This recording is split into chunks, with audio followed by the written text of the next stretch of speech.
Well, I rise to urge the Albanese Labor government to get a move on with reining in the out-of-control National Disability Insurance Scheme. Since announcing a reboot of the NDIS, this government has done little to nothing to rein in the exploding costs of the scheme. I support the NDIS in principle. It was sold to me on the basis parents of disabled Australians would have assurance their children would be cared for when they could no longer do it themselves. I was never told it would be used to fund for kids with ADHD, which, let's face it, is sometimes a convenient diagnosis excusing poor parenting.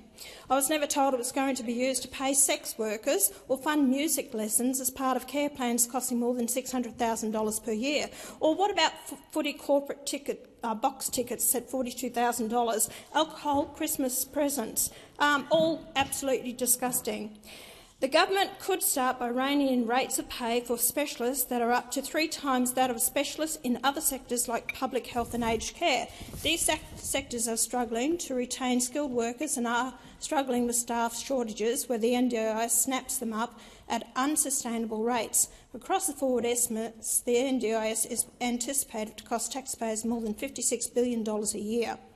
And it is not means-tested, and that's a big problem that we have. Instead of putting at risk more than $10 billion of vital infrastructure funding in Queensland, especially urgent safety upgrades to the notorious Bruce Highway, the government needs to prioritise the reboot of the NDIS.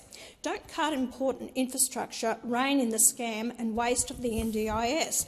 As I explained, we've even got someone on a scheme up to $300,000 who has actually got cooking lessons, gets a chef, comes out and gets cooking lessons. They get holidays away. These are things that the average Australians can't afford, and we're paying for it. It's a scam.